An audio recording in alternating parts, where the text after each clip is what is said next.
Now I will show how I best view doing the front squat, because I view doing that you should be trying to do a front squat and not a front squat that's really a back squat, which is what almost everybody that does the X3 especially does in the beginning, because almost everybody, if you've worked out before, almost everybody has done back squats. Very few really train front squats, because front squats are a lot harder. And the few that train front squat most of the time, they're really doing a back squat, front squat. In other words, the movement pattern they're still trying to do to back squat the front squat. And what I mean by that is, if you let your ass move back without your knees moving forward, in other words, the regular kind of squatting, if you have a back squat, you're doing this. See that lean? As soon as you go like this, and you keep your knees here, and you stretch your ass back, you're basically doing a back squat, and you have the bar here, you're basically doing a back squat with the bar here in the front. A front squat, the ass does not go back. The knees go forward. Now, the problem is almost nobody has the mobility in the ankles to really sit upright and go all the way down in a front squat without elevating the heels.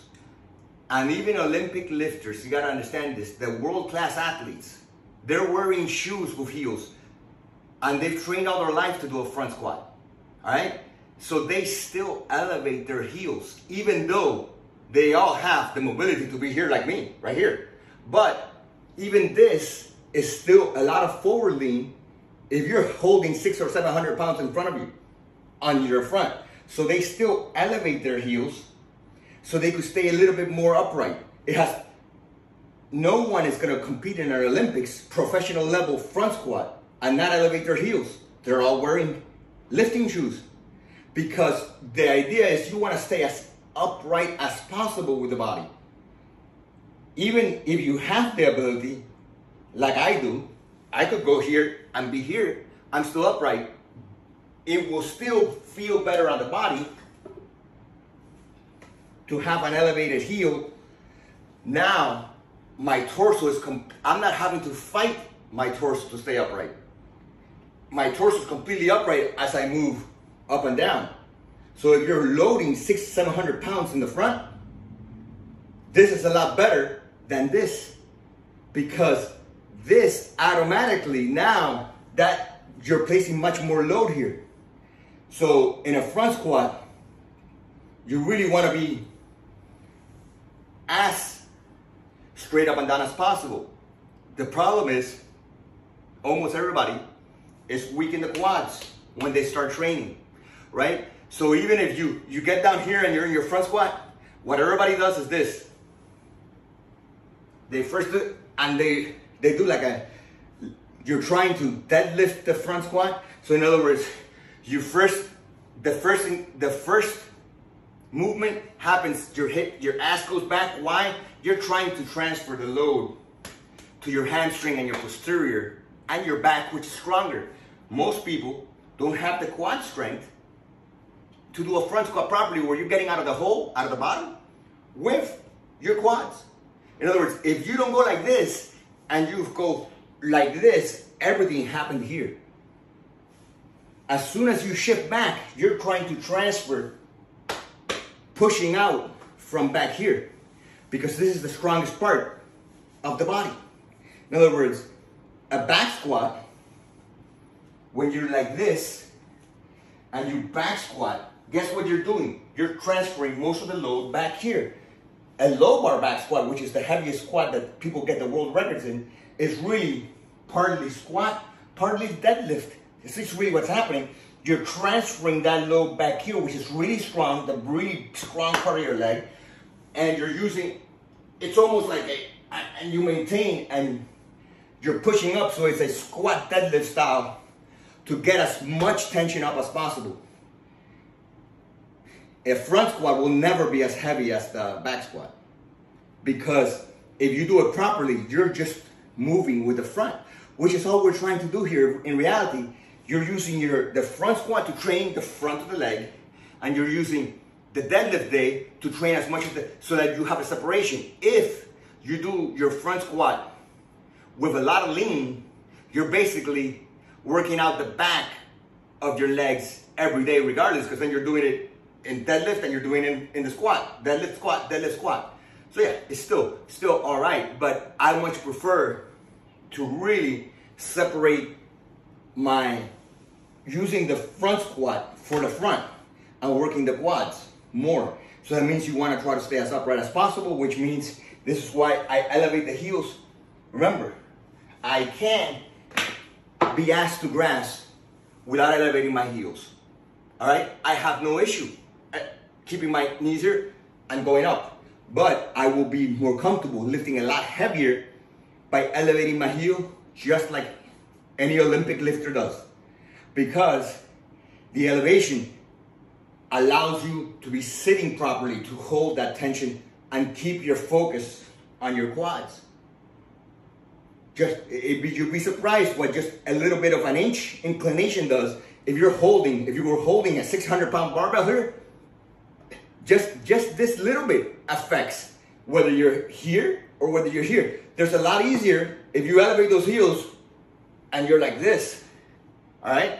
You're able to stay and push through that, rather than now, even though you're a little bit at the bottom, you're a little bit stuck. You need to have a little more elevation. So that's why the heel. Now, I will show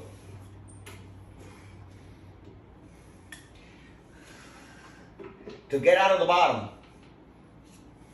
Obviously, this is a light band. I have no issue getting out of the bottom, even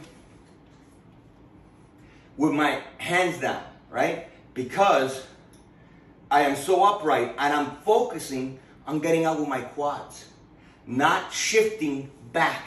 If I shift back, the bar leans forward, my upper body. If I hold myself tight, chest up, I'm not leaning. Everything's happening here, right? Now, again, that's a lot easier with this band. Can you get out of the bottom that way with an elite band? Yeah, you can.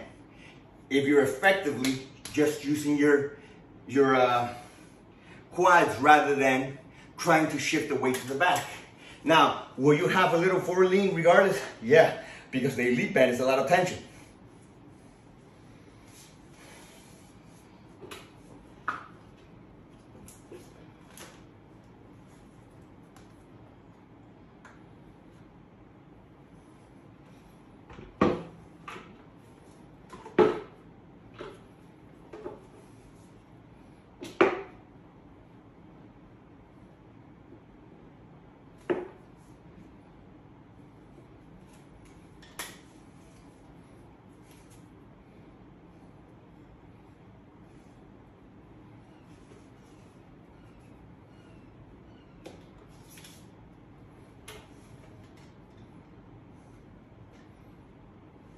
So, you have to choose a band that you're able to control at the bottom. In other words, you're able to sit down, get in position, straighten your back at the bottom, and when you stand up, you shouldn't be leaning forward.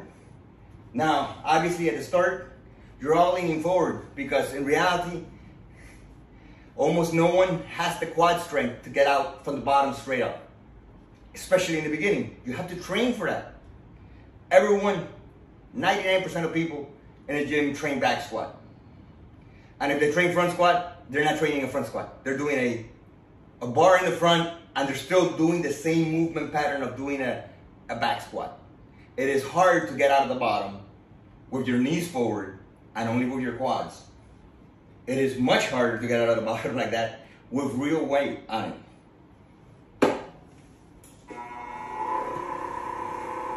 So, I have to be able to, my gosh, this is a lot of tension. I have to be able to get under it at the bottom, keep my form. If you're not able to straighten out and keep your form already at the bottom, don't use that band. It's too strong for you. I can't emphasize this enough. You have to develop the strength in your core to get out of the bottom without bending over and doing a bunch of weird things. You have to be able to straighten your core.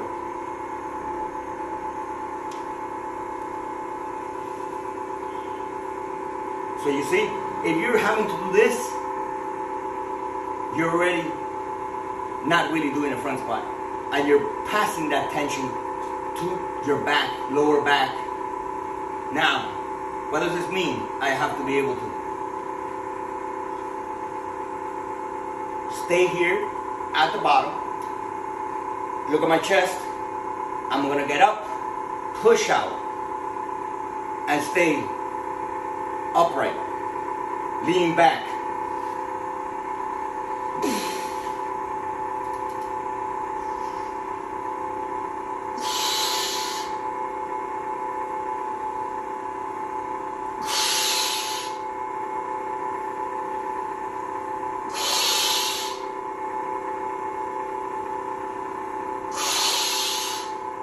All that tension is going to the quads.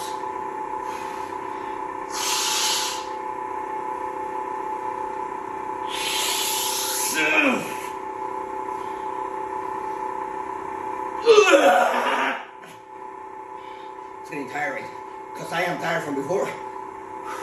So I'm not going to do anymore.